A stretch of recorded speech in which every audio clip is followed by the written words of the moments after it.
Minimum 350 marks कैसे लेके आए जीएस में। ये सब शब्द से आप डिस्क्राइब करेंगे 1857 का, ऐसे वक्तव्य आप लिख देंगे कि एग्जामिनर को जो है वो अट्रैक्ट करेगा ही करेगा।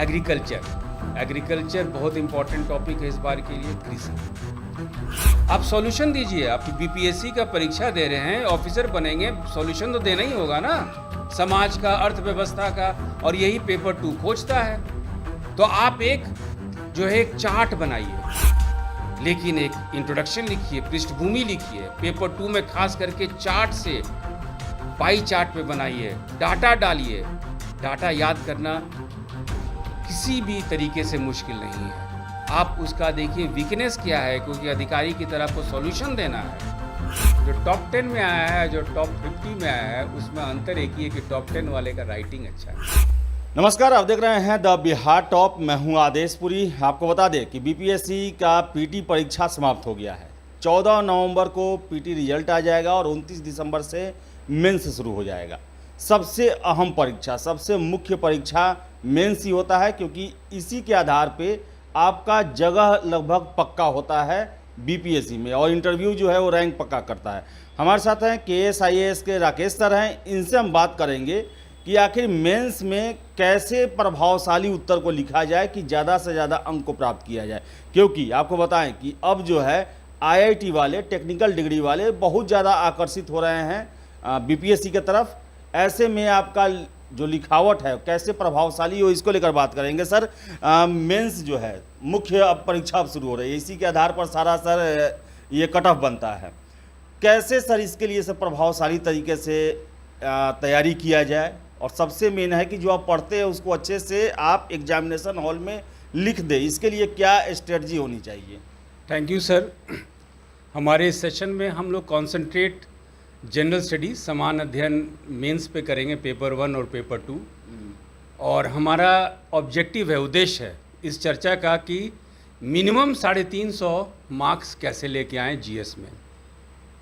हम 2 उदाहरण लेंगे, एक पेपर 1 से लेंगे और दूसरा पेपर 2 से लेंगे।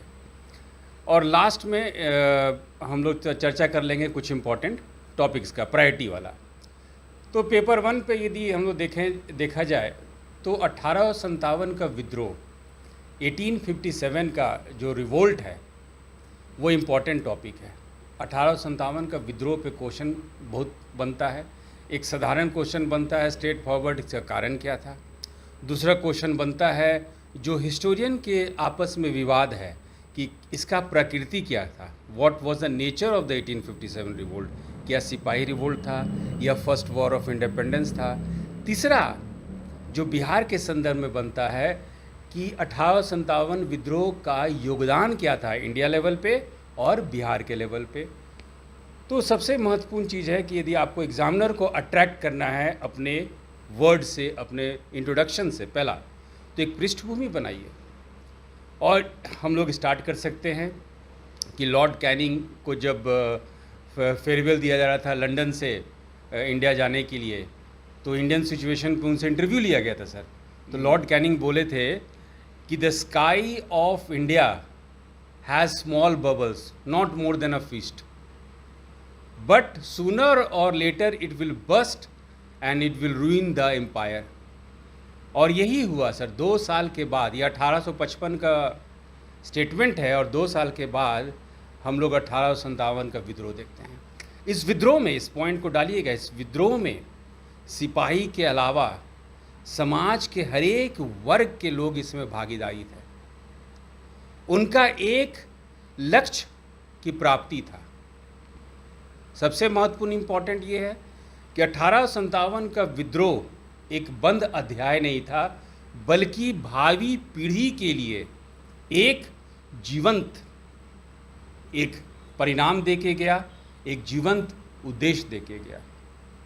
आपको शब्दों के साथ इंडिया और ब्रिटेन, भारतीय और ब्रिटिश साम्राज्य के उस शब्दों के आधार पर रिलेशन को डिस्क्राइब करना है। जैसे कि हम लोग कह सकते हैं कि the empire East India company consolidated its position in India on the basis of treachery and fraud.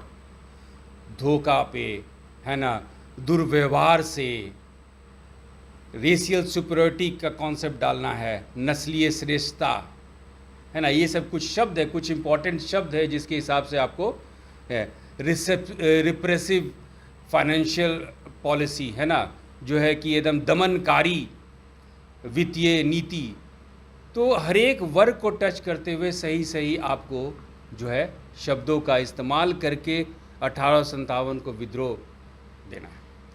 आपको बताना है कि किस तरह से समाज के हर एक लोग इसमें इन्वॉल्व हुए हैं।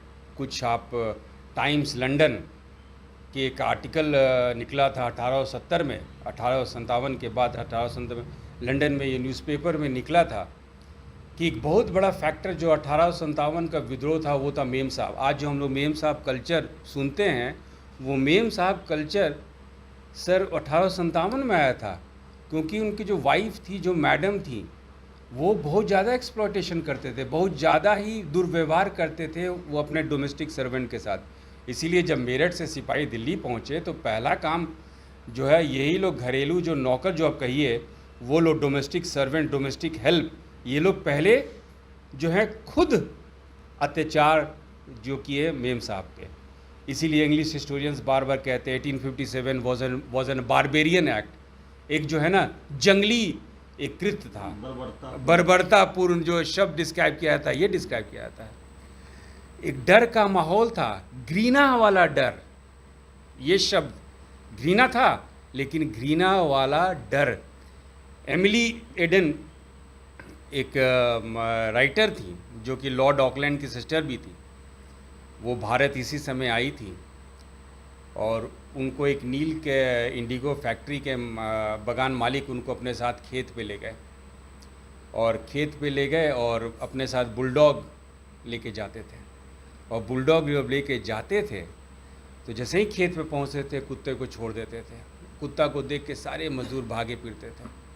तो ये डर का माहौल उन लोग बनाया था, इस डर के अगेंस्ट में विद्रोह था। योगदान का कोरेली ऐसे दीजिए सर कि हम तो बड़े हुए 1970 में फिल्म देख के, आज भी एक कहावत मशहूर है हिंदी फिल्म जगत में हमारे घर में कि सो जाओ बच्चा नहीं तो गब्बर सिंह आ जाएगा। और ये कथन 1857 के लिए बहुत सही बैठता है, इसलिए सर कि 1857 में देखेंगे जितना एफआईआर हुआ है और जितना मास लेवल पे किलिंग हुआ है, इतने लोगों को मौत के घाट उतार दिया गया है, तो हर एक दूसरे घर के लोग प्रभावित है। किसी के चाचा को फांसी लगा, किसी के नाना को फांसी लगा, किसी के भैया को लगा, कोई बहन इससे त्राहिमाम है, किसी की माँ विधवा हो गई। अब जो है इससे क्या हुआ कि जब उस घर में बच्चे का जन्म होता था तो अगले 10 साल 15 साल तक 1857 का कहानी सुनाया जाता था कि देखो तुम्हारे चाचा जेल गए, देखो तुम्हारे भैया जेल गए, तुम्हारे फूफा को फांसी लग गया। और आप देखेंगे 1857 का विद्रोह के बाद अगले 10 साल 15 साल के बीच में किसका किसका जन्म हुआ है। मोहनदास करमचंद गांधी, आपका जन्म हुआ है, मोतीलाल नेहरू, रविन्द्रनाथ टैगोर, स्वामी विवेकानंद, सब जितने भी महत्वपूर्ण जो लीडर हैं, इनका बचपन कैसे गुजरा। 1857 का कहानी, बहुत सारा योगदान है 1857 का। और इसी योगदान में से सबसे महत्वपूर्ण योगदान है कि आज का जो स्वतंत्र संग्राम है, यही 1857 ही उसको आकार दिया, यही दिशा दिया। यही बात वीडी सावरकर लिखते हैं, first war of independence, Bharat का पहला स्वतंत्र संग्राम। वो इसलिए लिखते हैं कि भारत का पहला स्वतंत्र संग्राम था, बल्कि इसलिए लिखते हैं कि ये आपको एक दिशा दे दिया आगे के लिए।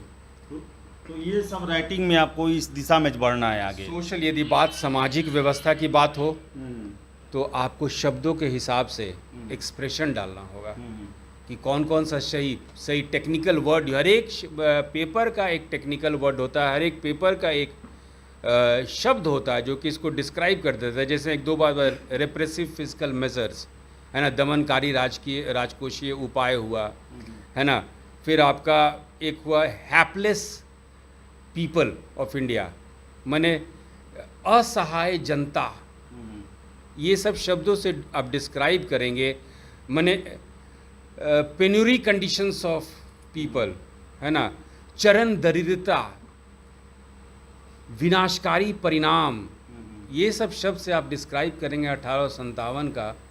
ऐसे वक्तव्य आप लिख देंगे कि एग्जामिनर को जो है वो अट्रैक्ट करेगा ही करेगा। तो मेन है कि आंसर में ऐसे लिखे।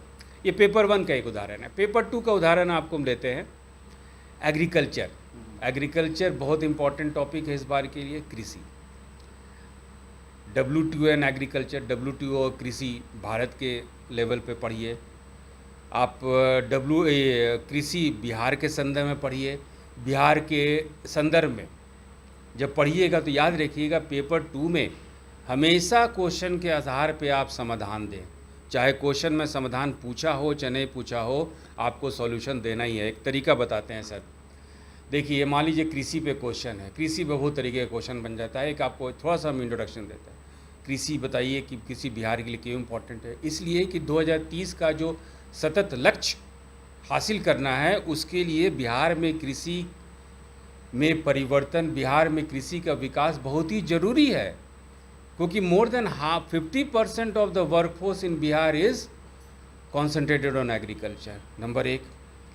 नंबर 2 कि आप यदि कृषि को बढ़ावा देते हैं तो यहाँ पे गरीबी निवारण, है ना, मीन्स पॉवर्टी एलिवेशन में काम देगा, क्योंकि यदि इनकम बढ़ता है तो इसका बहुपरिणाम निकलता है गरीबी उन्मूलन पे। तीसरा आप बताएं कि बिहार सरकार क्या कर रही है। बिहार सरकार कृषि रोड मैप बना रही है 2008, और बिहार सरकार का जो काम है सराहनीय है। It is commendable because they have वोन 5 कृषि कर्मन अवार्ड्स फ्रॉम 2012। ये बताइए। फिर आप बताइए कि आप बिहार में क्या क्या काम हुआ है। तो बिहार में जो है हर खेत सिंचाई ये योजना बना है। आप बताइए कि बिहार सरकार और क्या क्या पहलकदमी की है, क्या क्या इनिशिएटिव है।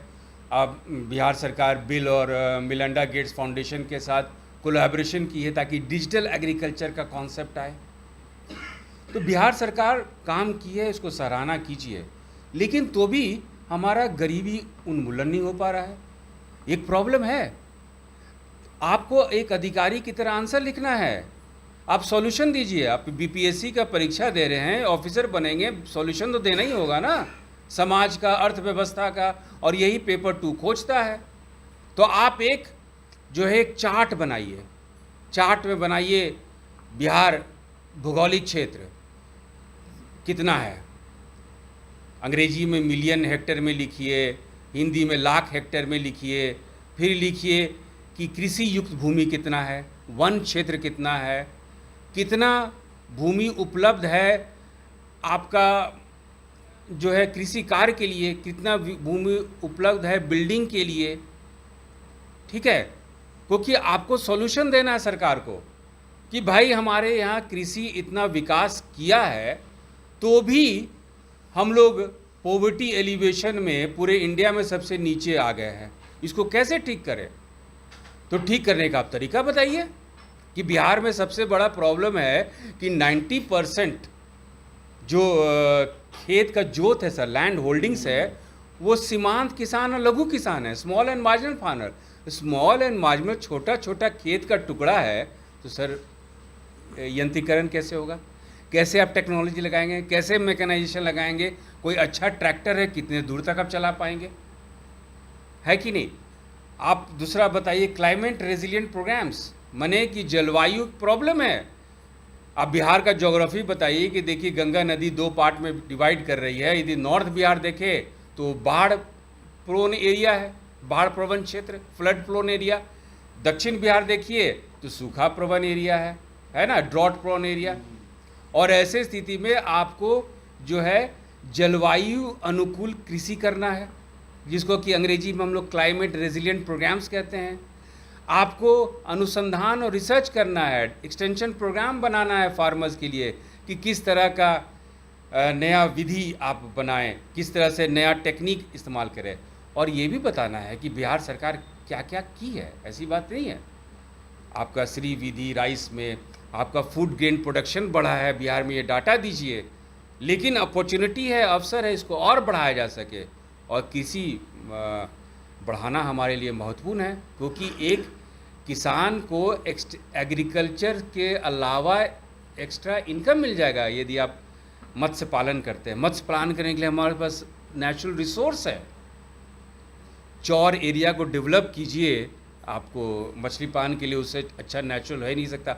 आप एक्सपोर्ट कर सकते हैं, आप कृषि का विपणन कीजिए, marketing of agriculture products of Bihar. GI tag के तरफ पढ़िए, हम लोग इसमें अचीव भी किए हैं। तो कहने का मतलब है कि पेपर 2 हालांकि स्टूडेंट्स को बहुत ही मुश्किल लगता है। सबको ही बोलते हैं आंसर राइटिंग प्रैक्टिस कीजिए, आंसर राइटिंग प्रैक्टिस कीजिए, लेकिन एक इंट्रोडक्शन लिखिए, पृष्ठभूमि लिखिए। पेपर 2 में खास करके चार्ट से, पाई चार्ट पे बनाइए, डाटा डालिए। डाटा याद करना किसी भी तरीके से मुश्किल नहीं है। आप उसका देखिए वीकनेस क्या है, क्योंकि अधिकारी की तरह आपको सॉल्यूशन देना है, और सॉल्यूशन के साथ ही अपने आंसर को एंड कर दीजिए। आप किसी तरह से, आप कोई भी तरीके से एग्जामिनर आपके मार्क्स को काट नहीं सकेंगे। ये टाइम टेस्टेड चीज़ है, और हम देखे हैं बच्चों को 350 ला सकते हैं। और पेपर 1 और पेपर 2 जितना कठिन है उतने ही ज़्यादा सही तरीके से लिखिएगा, उतने ही ज़्यादा आसान है। एक सर, हाँ सर, एक फैक्टर और था, एक कारक और था जो हम आपके सामने, हम देखिए हम जो भी बात कर रहे हैं रिसर्च के आधार पे कर रहे हैं। हम एक्चुअल स्टूडेंट्स को देखे हैं गुजरते हुए। बिहार, हम नाम नहीं लेंगे, बिहार के टॉप 10 में एक स्टूडेंट, 66 बीपीएससी की बात करें, टॉप 10 में एक लड़का आया है कि नहीं, और एक टॉप 50 में एक लड़का आया है। यदि दोनों लड़के को अपने सामने हम गुजरे हुए देखे हैं, अपने सामने पढ़ते हुए देखे हैं, उनका नॉलेज बेस देखे हैं, जो टॉप 10 में आया है, जो टॉप 50 में आया है, उसमें अंतर एक ही है कि टॉप 10 वाले का राइटिंग अच्छा है। और ऐसा बहुत सारा उदाहरण है कि राइटिंग सर 10 नंबर का ऊपर नीचे कर देता है। राइटिंग पे इम्पोर्टेंस जरूर दीजिएगा। राइटिंग पर तो सुंदरता या फिर उसमें दिया गया ये मटेरियल, पहला तो हम लोग को कार्य करना चाहिए कि लेजिबल हो, साफ साफ दिखाई दे, और थोड़ा सा लिखावट सही होना चाहिए। यदि आप देखिएगा 3 तरीके का राइटिंग होता है। कोई देखेंगे अक्षर बाएं की तरफ घुमाते हैं, कोई अक्षर सीधा घुमाते हैं, कोई अक्षर राइट की तरफ घुमाते हैं। लेफ़्ट की तरफ मत घुमाइए, सीधा या राइट घुमाइए, तो सारा जो है सीधा या राइट ही होना चाहिए। कंटिन्यूटी लगे कि भाई कोई अच्छा सा एग्जामिनर का इंटरेस्ट आएगा। पृष्ठभूमि सर एक और तैयारी के दौरान सर ये कैसे होना चाहिए कि पढ़ रहे हैं तो पढ़ते ही जा रहे हैं, बाद में आंसर राइटिंग करेंगे, या पढ़ने के साथ साथ वो जो आप इंट्रोडक्शन और ये उसका जो कंक्लूजन ये सब होता है उस सब पर उसी समय से काम शुरू कर देना होगा? देखिए सर, हमारे पास 2.5 महीना है, हम 2 महीने लेकर चल रहे हैं। इम्पॉर्टेंट एक बच्चे जो है, बीपीएससी का मेंस का एग्ज़ाम जो है वो साइंटिफिक है। अब देखिएगा क्वेश्चन जो है वो आप जो प्रायोरिटाइज़ करेंगे वो क्वेश्चन आएगा ही। 30 दिन का दो मॉड्यूल है। यदि आपके समय है तो कुछ हम बता भी देते हैं कि पेपर 1 में क्या क्या इंपॉर्टेंट है, पेपर 1 सेक्शन 2 में करंट अफेयर्स में क्या इंपॉर्टेंट है, पेपर 2 में क्या क्या इंपॉर्टेंट है, उसको प्राथमिक क्षेत्र बना दीजिए। करीब 30 से 40 टॉपिक है, उस 40 टॉपिक पे अच्छा से आप आंसर लिखिए, है ना। फिर अगला महीने अक्टूबर 15 नवंबर तक ऐसे प्रैक्टिस कीजिए। 15 नवंबर के बाद उस टॉपिक को एक्सटेंड कर दीजिए, मैंने कुछ विस्तार कर दिया, आपका ऐसे भी कोर्स कंप्लीट है। सर ये सर अंकों का जो शब्दों का सीमा जो है सर, वो कितना इम्पोर्टेंट और कितना होना चाहिए सर मेंस में, अगर देखा जाए शब्दों की सीमा? तो टाइम मैनेजमेंट इम्पॉर्टेंट है ना। टाइम मैनेजमेंट इम्पॉर्टेंट है। आपको कितने देर में आप 6 आंसर लिख सकते हैं, राइटिंग बना रहे। यदि आप 1000 वर्ड में लिख सकते हैं, 500 वर्ड, ये बहुत इंडिविजुअल हो जाता है सर, है ना। यदि आप 350 में लिख सकते हैं कि 500 में लिख सकते हैं कि 25 जरूरी होता है सर? क्या बहुत बीपीएससी में बोलते हैं कि पेज पूरा भर के आए हैं। बीपीएससी में देखिए सर, जब बीपीएससी हो चाहे कोई सिविल सर्विस एग्जामिनेशन हो, इनके पास आंसर शीट बहुत होता है कि नहीं। जो क्वेश्चन आप जानते हैं उसको आंसर कीजिए, घुमाने का कोशिश मत कीजिए। 1857 का यदि सवाल ये है कि क्या ये वाकई में भारत का पहला स्वतंत्र संग्राम है, तो सारे बच्चे इसमें 1857 का कारण लिख देते हैं। इस तरह का गलत मत कीजिए, पेज भरने से कोई फ़ायदा नहीं है। एग्ज़ामिनर जो है एक इमेज बना लेगा आपके बारे में। सही शब्दों का, हर एक पेपर का एक शब्द होता है, टेक्निकल शब्द होता है, जो कि आप 10 लाइन की जगह वो 2 शब्द लिखेंगे तो आप डिस्क्राइब कर दिए। यदि हम क्रॉपिंग इंटेंसिटी, फसल सघनता लिखे, ये 2 शब्द लिखे, फसल सघनता, क्रॉपिंग इंटेंसिटी, तो हम 2 लाइन को सब्स्टिट्यूट कर दिए। तो शब्द का ये है, आप कम शब्द में ज़्यादा बात को लिख सकते हैं। पेपर 2 कम से कम आपको ये देता है, अवसर देता है कि चार्ट बना दीजिए, डायग्राम बना लीजिए, डाटा लिख लीजिए, और डाटा याद करना आसान है। एक स्टूडेंट है, उसको हम लोग ऐसे करके प्ले करते थे, वो सारा डाटा बोल देता था। ये आसान है, आपके पास 2 महीना काफ़ी है, आप इसमें बहुत अच्छा कर सकते हैं। तो राकेश सर थे और इनका कहना है कि 2 महीना है, काफ़ी है। इसके साथ साथ इन्होंने सबसे महत्वपूर्ण बात ये रखा है कि आप रेलेवेंट शब्द, जो प्रश्न पूछे जा रहे हैं उससे संबंधित, उस पढ़ाई से संबंधित, उस समय से संबंधित जो शब्द हैं उनका आप चयन करें, चाहे वो हिस्ट्री में हो, इकोनॉमिक्स में हो, या फिर दूसरे सब्जेक्ट में हो। इसके साथ साथ इनका कहना है कि जो पृष्ठभूमि है उस पर सबसे ज़्यादा जोर होना चाहिए, क्योंकि वही आपकी इमेज बनाता है एग्जामिनर के सामने। 2 महीने का समय है, आप रूटीन बनाएं और उसी हिसाब से अपनी प्रैक्टिस को शुरू कर दें, सफलता ज़रूर मिलेगी। और सर का कहना है कि ऐसे तैयारी कराते हैं ये कि 350 अंक जीएस पेपर में सुनिश्चित हो उससे। तो संपर्क भी कर सकते हैं आप सर से। हमारे डिस्क्रिप्शन बॉक्स में सर का जो है वो एड्रेस और नंबर सब कुछ दिया रहेगा, आप उसमें देख सकते हैं, बात कर सकते हैं, और आगे भी हम आपको देते रहेंगे, सर से बात करते रहेंगे। फिलहाल इस वीडियो में इतना ही, और वीडियो पसंद आए तो लाइक शेयर करें और हमारे चैनल द बिहार टॉप को सब्सक्राइब जरूर कर लें। धन्यवाद।